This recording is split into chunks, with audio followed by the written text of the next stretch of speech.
Madame, bonsoir, monsieur, merci d'être avec nous, bienvenue au journal. Adduction en eau potable dans la ville de Douala, la pénurie reste remarquable.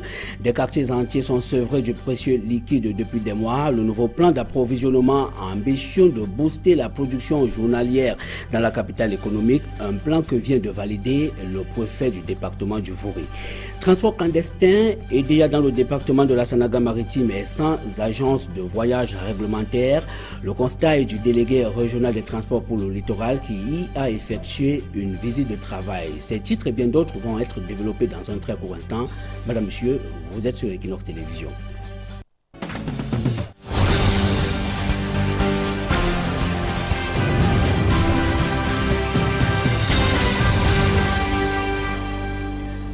Assainissement urbain, le lieu dit Gazon au marché central, nous sommes dans la ville de Douala, est rasé par des engins de la communauté urbaine. L'opération qui a eu lieu hier s'est étendue jusqu'au lieu dit Carrefour Intendance. Les commerçants aux abois revendiquent aujourd'hui un site de recasement. Des détails dans ce reportage signé Daniel Warenzede et Julingue. Au marché central de Douala, cet espace, jadis occupé par les commerçants, a désormais un nouveau visage.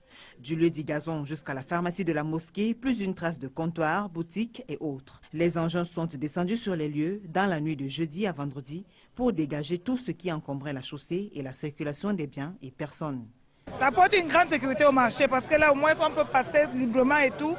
Donc il y a les gens qui ont les numéros, ils auront les boutiques après. Là maintenant, ici on n'avait pas prévu faire les boutiques. J'apprécie l'initiative. Parce que là maintenant, il y a des gens qui sont visibles. Alors qu'avant, les gens n'étaient même pas visibles. On peut circuler normalement au marché. Ces vendeurs à la sauvette affichent des airs de désolation totale. Difficile de réaliser ce qui leur arrive en cette veille de rentrée scolaire. Ça fait au moins 4 ans aujourd'hui, depuis que le marché s'est brûlé. Nous, on n'a pas de comptoir ici au parking. On nous demande de payer. On avait conçu ici au parking, on nous a détruit. Aujourd'hui, on vient encore nous détruire sans nous prévenir, rien. On va faire comment pour la rentrée scolaire des enfants? Cette zone dont la circulation était devenue pratiquement impossible causait beaucoup de désagréments aux usagers. Déguerpis par force, les commerçants réclament un site de recasement. On veut savoir s'ils vont travailler le matin, nous on installe le soir. S'ils vont travailler le soir, nous on va installer le matin. Nous on réclame que si chez là, il peut nous mettre en attendant, ou bien on trouve un autre moyen, ou bien un programme. Peut-être les gens peuvent travailler de lundi à vendredi, samedi et dimanche, ils versent leur gravier, leur matériel. Les autres jours nous laissent vendre. Ça on peut les demander, si peut avoir notre problème. Cette action rentre dans le cadre de l'assainissement de la ville, engagée par la communauté urbaine de Douala. Ebedi a soif de l'eau potable. Des populations dans ce quartier de la commune d'arrondissement de Douala 5e ne sont toujours pas connectées au réseau de la compagnie de distribution de l'eau au Cameroun. Je propose de vivre le calvaire des populations de Ebedi, un calvaire qui n'est pas une exclusivité, j'y arrive, à ce quartier. C'est avec Séverin Tchouban et Serge Alain Otto. À côté des paraboles, autrefois signes extérieurs de richesse, sont venus se greffer des châteaux d'eau ici à Bédi. Raison principale, le liquide potable est on ne peut plus précieux. Il y a les installations d'eau Sinet, mais ça ne coule pas. On peut faire 2-3 mois sans avoir d'eau. Nous vivons cette situation depuis 5 ans. Nous n'avons pas d'eau. Nous avons des tuyaux connectés. Des tuyaux connectés?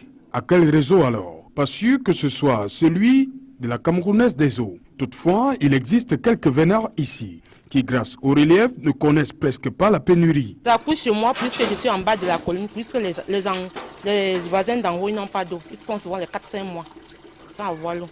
Pour aujourd'hui, peut-être, je ne sais pas s'ils ont l'eau. Allons donc voir chez ses voisins. Et presque partout, un robinet se dresse fièrement. Mais rien n'a coulé depuis des lustres. Depuis le mois d'octobre, quand on est entré ici, il n'y a pas l'eau. On dit que l'eau ne coule pas ici, dans le quartier.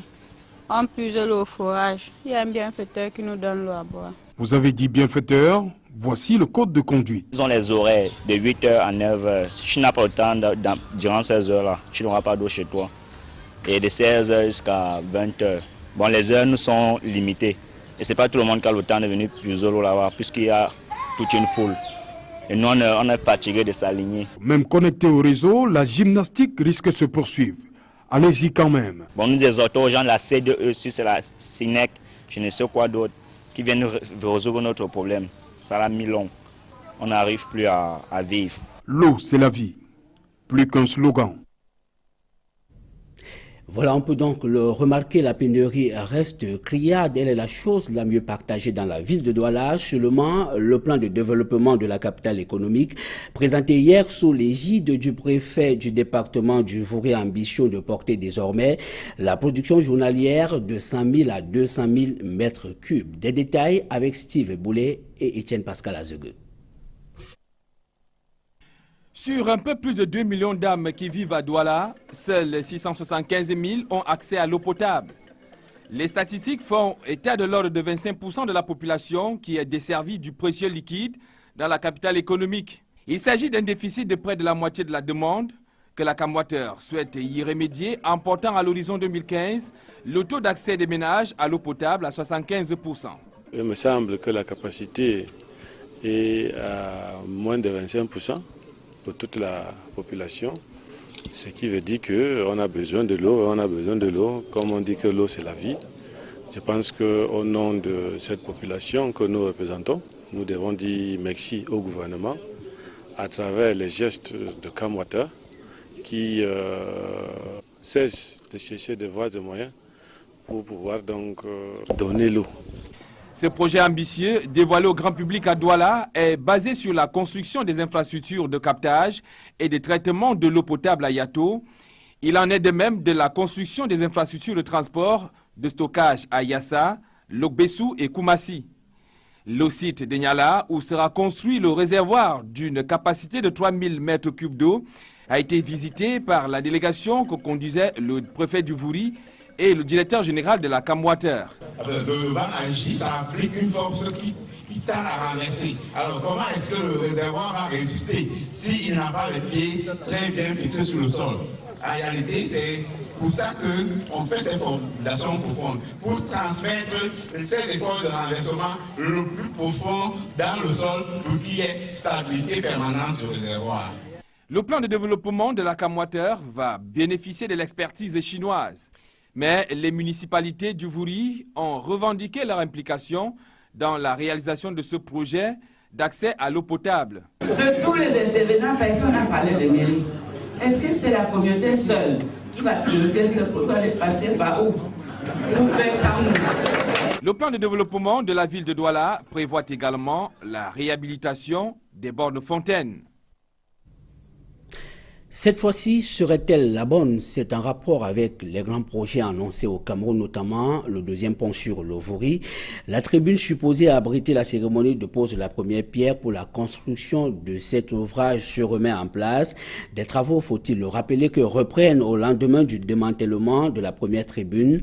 Une énorme perte, s'exclament des usagers. Séverin Tchouban et Serge Alain Auto.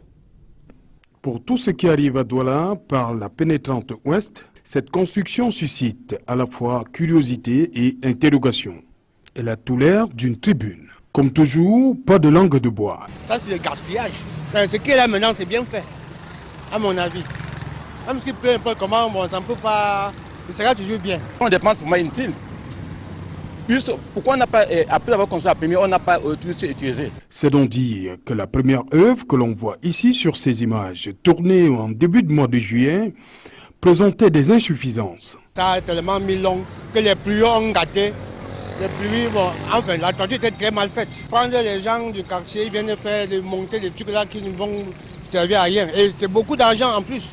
Un démantèlement qui a même laissé les populations dubitatives quant à la construction d'un deuxième pont sur le Vouri. On est en train de détruire ça. Selon moi, ça veut dire que peut-être on ne va plus faire le deuxième pont. Même l'autorité traditionnelle du Vouri avait perdu tout espoir de voir l'œuvre gigantesque se réaliser. Lorsque l'entreprise chinoise qui, à quelques mètres de là, a commencé ses travaux, les gens ont pensé que c'était le deuxième pont. Et tout le monde s'est réjoui en disant enfin. Et puis un matin, on nous apprend que non, c'est des addictions d'eau, etc. Alors, c'est pas très bon de laisser la population dans cet état d'esprit. Avec l'accélération des travaux de construction de cette tribune, tout porte à croire qu'un grand événement pointe à l'horizon. Seule la date reste la véritable inconnue.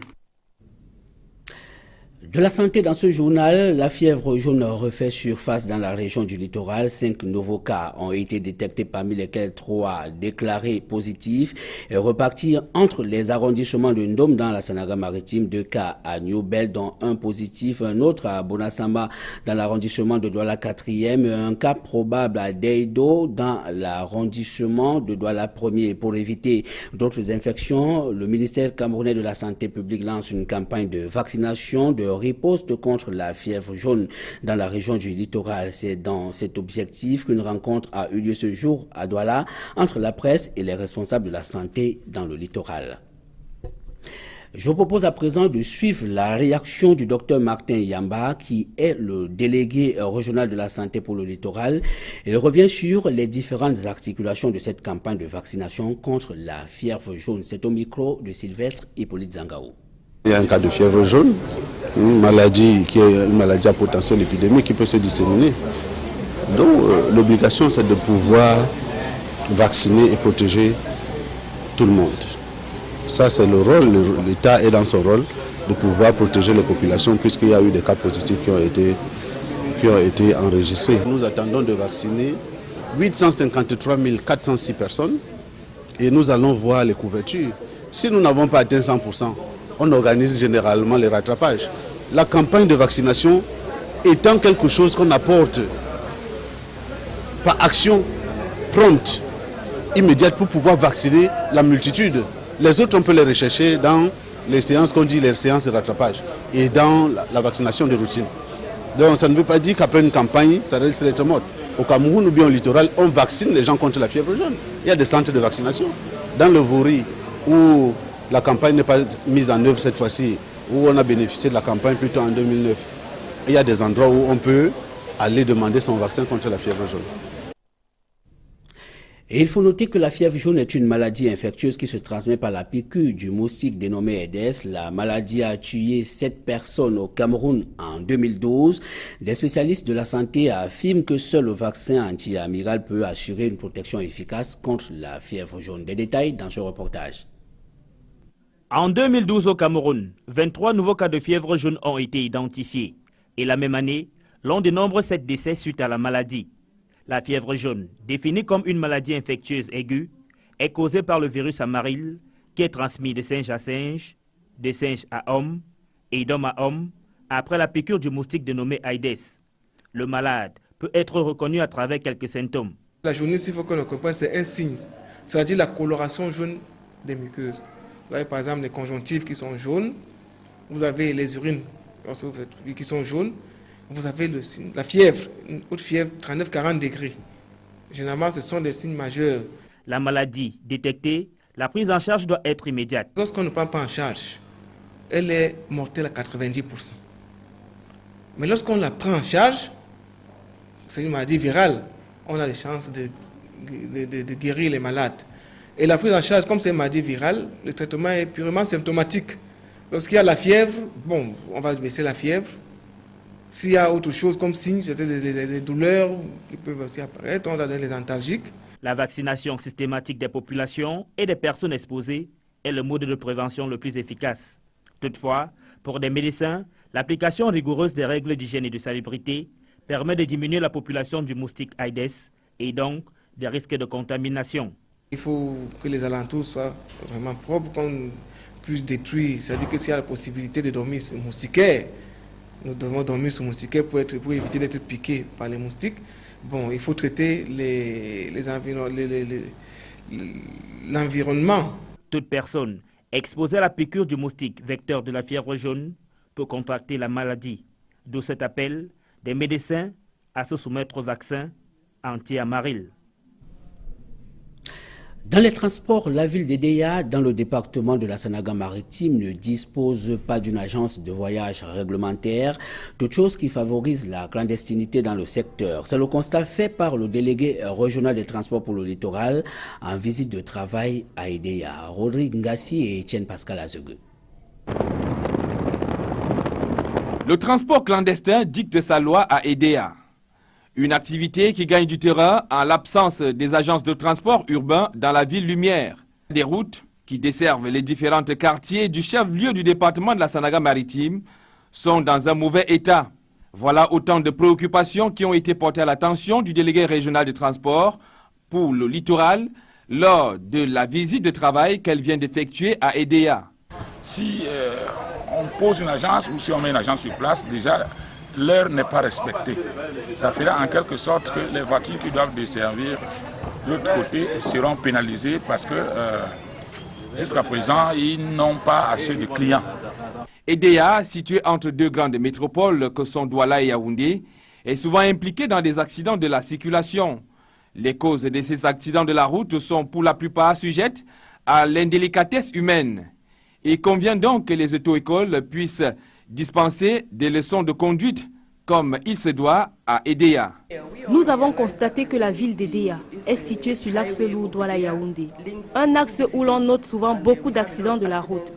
C'est pourquoi nous encourageons tous les responsables des auto-écoles à bien dispenser leurs cours de conduite. Les responsables de ces auto-écoles ont tenu à leur tour à présenter leurs doléances pour la bonne marche de leurs activités, telles que la lenteur observée dans le retrait de permis de conduire. Alors nous avons adressé à Madame le régional des doléances franchement qui nous tiennent à cœur. Précisément la signalisation lumineuse et les marquages au sol. Parce que dans la ville d'EDEA, nous travaillons, les auto-écoles travaillent durement, mais alors sans complément nécessaire pour acheminer à bien leur travail. Les responsables des transports de la Sanaga maritime sont également revenus sur les difficultés qu'ils ont à respecter les dispositions de la feuille de route du ministère des Transports. Et c'est une importante saisie opérée par la délégation régionale du commerce pour le littoral. La brigade de contrôle vient de mettre hors circuit un important stock de cahiers contrefaits. Ce sont des fournitures qui ne respectent pas les normes en vigueur. Dallas Tchana et Flavien Walondongo.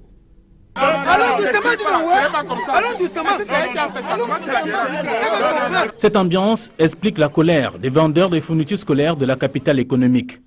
Ils ont vu sortir de leur boutique des cahiers qui ne respectaient pas les normes. C'est les d'ailleurs on dit qu'ils voulaient le certificat de conformité. Le grammage sur le cahier, le fabricant, j'ai demandé qu'il fallait que pour qu'on saisisse le cahier, il faut que le patron soit là. Cette opération, initiée par le ministère du Commerce, vise à sortir du circuit commercial les cahiers dont le grammage et bien d'autres critères ne permettent pas leur mise en vente. Parlement d'assainir les marchés en vue de garantir une rentrée scolaire saine, en vue de permettre aux différents parents de s'approvisionner en manuels et fournitures scolaires crédibles. Ce manuel scolaire, quel le cahier, très prisé en cette veille de rentrée des classes, ne saurait produire de bons résultats s'il est de mauvaise qualité pour son utilisateur. Très bonne opportunité pour combattre la contrefaçon au Cameroun. Parce que nos enfants ne parviennent plus à faire de bonnes écritures à cause des cahiers importés qu'on nous apporte de partout. Alors pour un parent qui veut vraiment la réussite de l'enfant, qui veut que l'enfant s'applique dans ce document, il doit utiliser les cahiers fabriqués sur place. Pour des revendeurs, la faute reviendrait aux importateurs qui font fi de la réglementation en vigueur. Et maintenant, cette controverse baisse, mais également hausse du prix de certains manuels scolaires. C'est la substance du point de presse donné par le ministre du Commerce à Yaoundé. Luc Marois Mbarga Tangana rassure sur la disponibilité du livre, même si ce discours tranche avec la réalité sur le terrain. Sal John et Marcelin Gangsop. Cette année encore, les parents vont délier les cordons de leur bourse pour se procurer certains manuels scolaires dont les prix ont connu une légère hausse. Nous avons les livres de l'éditeur Asva qui sont passés presque d'une couleur en 2012-2013 à 4 couleurs en 2013-2014 avec une augmentation aussi en pagination. Ça c'est les majors CM2. C'est ce qui explique donc les légères hausses qui ont été subies par ces livres. En plus, ces livres sont très agréables, je voulais dire, pour l'apprenant et l'enseignant. Face à la presse, Luc Magloire Baga Tangana a voulu rassurer les parents quant à la disponibilité des livres scolaires programmés cette année. Une information confirmée avec quelques réserves par les libraires. C'est vrai que c'est peut-être à 80% parce qu'il y a certains éditeurs qui traitent encore Bon, il y a des livres qui sont en révision, parfois il faut aussi comprendre, les livres en révision peuvent traîner. Mais les livres qui sont au programme depuis un certain temps, qui n'ont pas été retouchés, sont majoritairement disponibles. Comme lors des précédentes années, cette rentrée n'est pas à l'abri de la surenchère autour du prix des manuels scolaires. Le ministre du Commerce met en garde les libraires véreux qui vont ramer à contre-courant des prix homologués. Les prix donnés par le ministère sont ceux que nous utilisons, d'autant plus qu'à l'extérieur, là, vous avez tout un barbillard avec les prix affichés, celui qui peut regarder. Le livre, dit Lumagloire Baga Tangana, doit devenir un bien social et non un bien marchand. C'est tout le sens du partenariat qui lie le ministère du Commerce aux professionnels du livre depuis 2005. En politique, contentieux des listes électorales pour les municipales du 30 septembre de cette année, on note que les rideaux sont tombés hier sur l'audience contentieuse à la Chambre administrative de la Cour suprême. Sur plus de 260 recours examinés, plus de 200 ont été rejetés. Il y a eu des désistements en cascade et c'est donc une trentaine de recours jugés recevables. Après donc l'étape du contentieux préélectoral des listes de candidats, je vous propose de revisiter les grands moments de ce processus entre la convocation du corps électoral et l'examen des recours à la Cour suprême. La vie politique au Cameroun a véritablement bougé. Sandrine Yamga.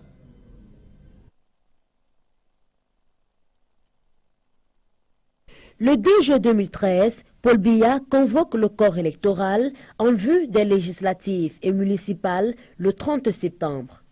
Des leaders de formation politique crient au hold-up, surtout que le mandat des conseillers municipaux venait encore d'être prorogé pour 3 mois. De toutes les façons, les partis politiques disposaient, comme le prévoit la loi, de 15 jours pour déposer les candidatures. Et c'est dès ce moment que le processus d'investiture a révélé des pans peu reluisants. La presse fait alors écho des marches de protestation, des graissements de dents au sein du RDPC notamment. Au mouvement pour la renaissance du Cameroun MRC, cependant, la date délai de dépôt des candidatures s'est fait avec des entorses.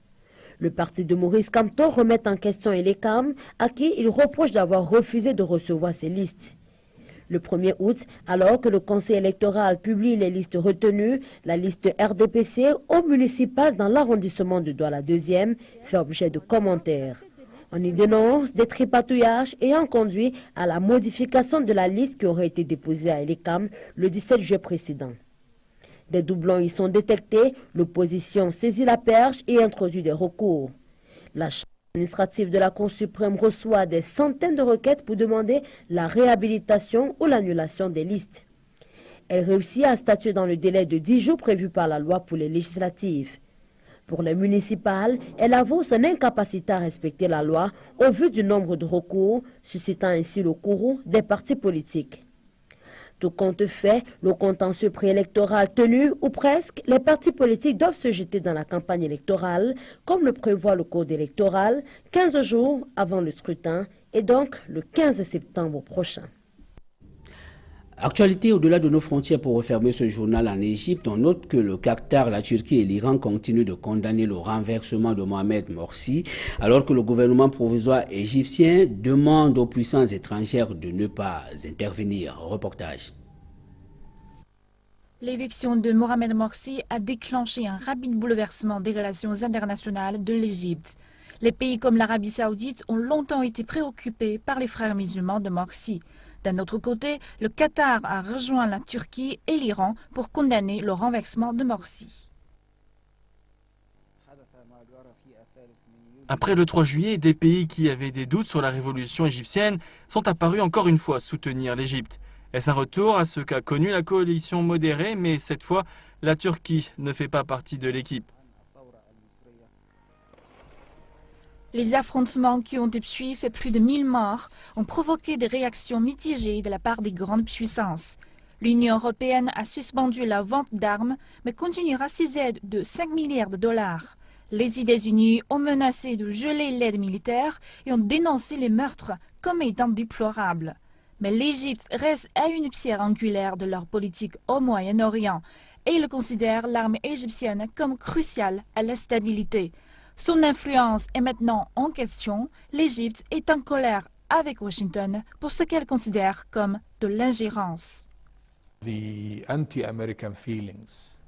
sentiment anti-américain en Égypte est très fort. Je dirais qu'à travers les visites fréquentes de sénateurs et de Burns, ils devraient réaliser que leurs visites ne sont pas réellement les bienvenues. Mais tandis que l'Ouest a été troublé, la Russie offre, elle, un soutien militaire et économique. Il y a une course parmi les grandes puissances internationales maintenant pour avoir l'Égypte comme allié dans le futur. La Russie a utilisé la tension entre l'Égypte et les États-Unis pour trouver un moyen d'intervenir. Mais cela ne signifie pas que l'Égypte se dirigera vers le camp de l'Est. L'Égypte continuera à utiliser cela pour avoir le meilleur de chaque relation.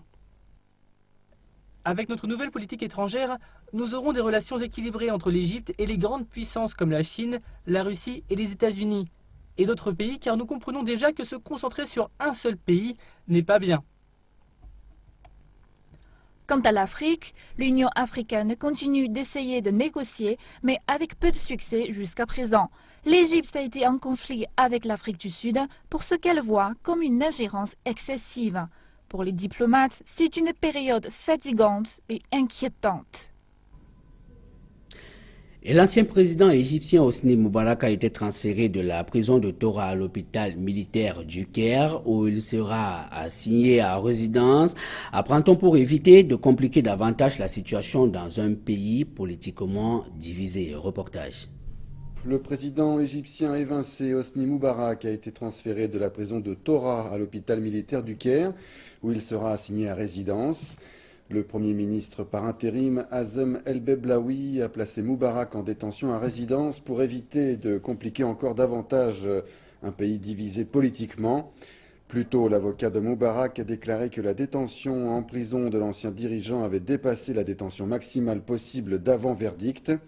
Une décision qui paraît avoir été prise pour garantir qu'il soit présent devant la cour la semaine prochaine pour un procès distinct. Moubarak, âgé de 85 ans, n'est pas autorisé à se rendre à l'étranger alors qu'il doit faire face à un autre procès sur des accusations d'implication dans l'assassinat de manifestants lors des événements de 2011 qui ont abouti à sa destitution. Un procès qui doit reprendre la semaine prochaine. Voilà, madame, monsieur, c'est la fin de ce journal. Au nom de toute l'équipe, merci de nous avoir suivis. Excellent week-end en compagnie des programmes d'Equinox Télévision. Bonsoir.